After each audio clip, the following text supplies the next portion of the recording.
ধন্যবাদ। এই হলো আমার বৃক্ষের পারিজাত পুষ্প। আসুন শ্রীকৃষ্ণ, আমরা পুজো করি। আরে বাহ, পাওয়া গেছে। আসুন আমি আপনার সাথে পুজো করি, কিন্তু আমি আপনাকে ধর্মের বিষয়ে কিছু মনে করাতে চাই। আপনি এটা বলেছিলেন যে যার আঙিনায় এই বৃক্ষের ফুল ঝরে পড়বে, আমার সাথে তিনিই পুজোয় বসবেন।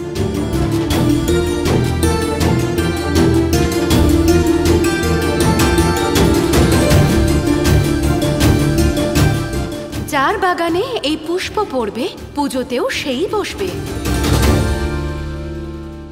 এমনিতে এর পরে কি করা যেতে পারে তার সিদ্ধান্ত আমি আপনার উপরে ছেড়ে দিলাম।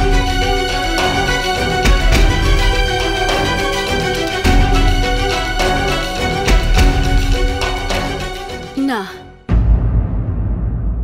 আমি নিজের কথা থেকে সরে যেতে পারবো না। মানছি এই বৃক্ষ আমার, আর এই দৈব ফুলও আমারই, কিন্তু এখানে প্রশ্ন উঠেছে আমার প্রতিশ্রুতির। আমি আমার কথার বিমুখ হতে পারবো না।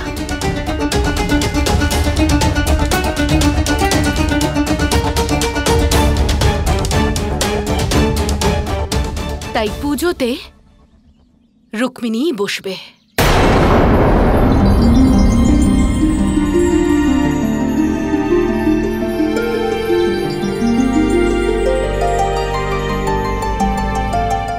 সত্যভামা, আপনি ধর্মের পালন করেছেন, আমি আপনার প্রতি প্রসন্ন।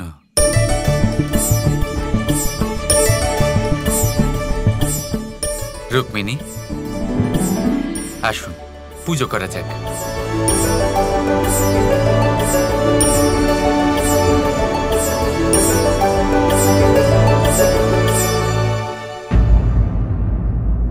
ধন্যবাদ।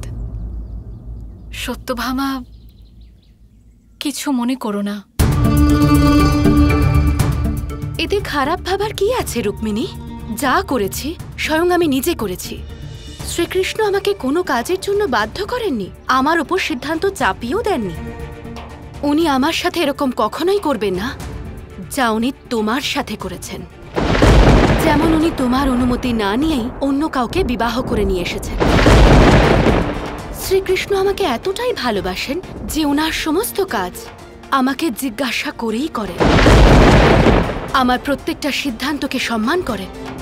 তুমি তো নিজেই দেখলে যে আমি ওনার কাছে কতটা গুরুত্বপূর্ণ। কৃষ্ণ কাউকে আঘাত না দিয়ে সেটাই করবে যেটা সঠিক হবে।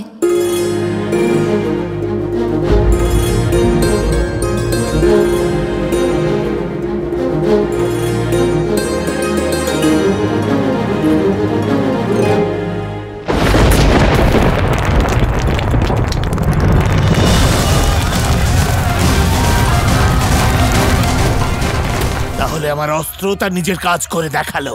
এবার নরকের মতো আগুন জ্বালাবে আমার এই আগ্নেয়াস্ত্র।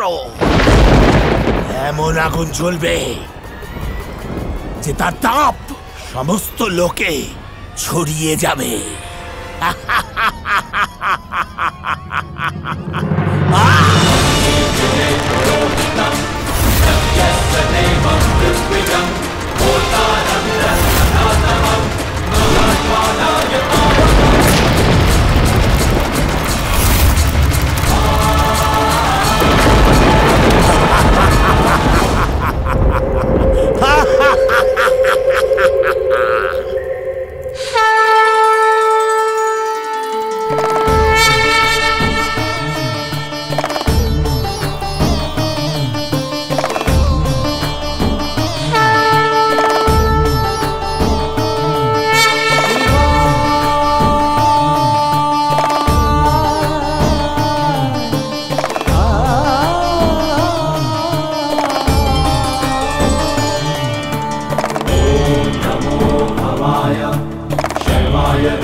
নরকের চারদিকে আগুন জ্বালিয়ে আমি এমন শক্তিশালী সুরক্ষা কবচ বানিয়েছি যে যার সামনে কেউ টিকতে পারবে না, যা হলো অভেদ্য।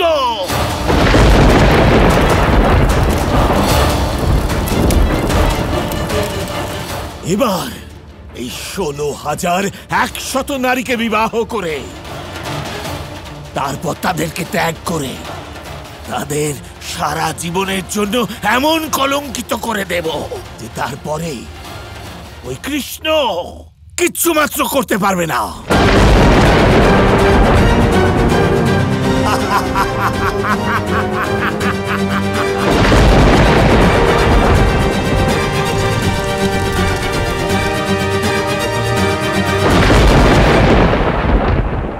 বিবাহ কার্য শুরু হোক। এবার এখানে না কোনো কৃষ্ণ আসতে পারবে আর না কোনো দেবতা।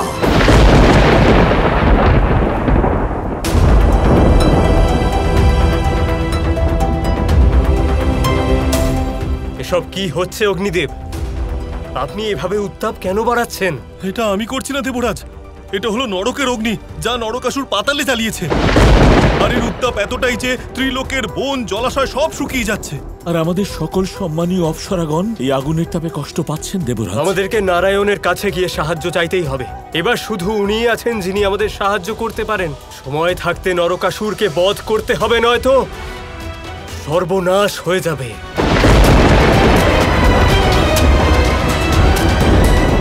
দেখো কানাই, ওই নরকাসুরের নরকাগ্নি সবকিছু পুড়িয়ে ছাই করে দিয়েছে। সমস্ত জীব জগৎ এবং সমস্ত প্রকৃতির জন্য বিপদ তৈরি করেছে কানাই।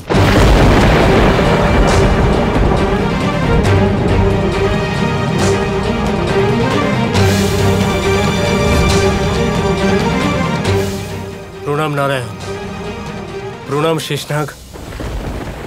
নারায়ণ, এবার আপনি কিছু করুন, ওই নরকাসুরকে বধ করে দিন। এবার আপনি আমাদের এই বিপদের হাত থেকে বাঁচাতে পারেন, আমাদের রক্ষা করুন। কিন্তু কানাই, নরকাসুরের জ্বালানো নরকাগ্নি নাকি অভেদ্য, তা ভেদ করা সম্ভব নয়। সূর্যাস্ত হতে আর কিছু মুহূর্ত বাকি রয়েছে। নরকাসুরকে যে সময় আমি দিয়েছিলাম তা শেষ হতেই চলেছে। যে অপমানজনক আর জঘন্য কাজ নরকাসুর ওই 16,100 মহিলার সাথে করেছে, এবার তার সমাপ্তি তার থেকেও বেশি নিম্নমানের আর জঘন্য হবে। অত্যন্ত ভয়ানক মৃত্যু পেতে চলেছে ওই নরকাসুর। ওর মনে হয় যে নরকাগ্নি জ্বালিয়েও বেঁচে যাবে। এই সংসারে এমন অনেক শক্তি রয়েছে যা খুব সহজেই এই আগুনকে নেভাতে পারে। আর এবার আমি এমনই এক শক্তিকে জাগ্রত করব, এমন এক শক্তি যার ডানায় এমন এক অত্যন্ত ভয়ানক এবং তীব্র বেগ রয়েছে যে সে এই আগুনকে মুহূর্তের মধ্যে নিভিয়ে দিতে পারে। এমন এক শক্তি যার গতি হলো স্বয়ং বায়ুদেবের থেকেও তীব্র। এমন এক শক্তি যার তীক্ষ্ণ দৃষ্টি এমন যে এই সংসারে কেউ কোথাও লুকিয়ে থাকতে পারবে না। এমন কোন শক্তি আছে নারায়ণ?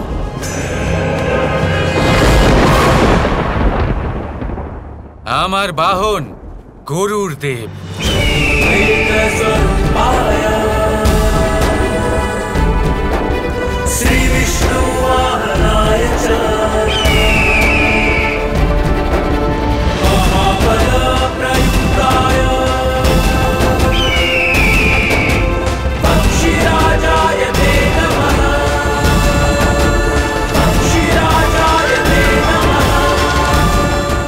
গরুর আপনার সেবার জন্য প্রস্তুত আছে। আমার জন্য কি আদেশ আছে নারায়ণ? একটা যুদ্ধে লড়াই করতে হবে। আপনাকে আমার বাহন হতে হবে গরুর দেব। নরকের আগুনকে নিভিয়ে দিতে হবে। নারায়ণ, আমি যদি আপনার কোনো কাজে আসতে পারি সেটা আমার জন্য পরম সৌভাগ্য হবে। আমি উদ্গ্রীব। ঠিক আছে, যে এরকম ভয়ানক আগুন জ্বালিয়েছে সেই অপশক্তিকে শেষ করে আসছি প্রভু।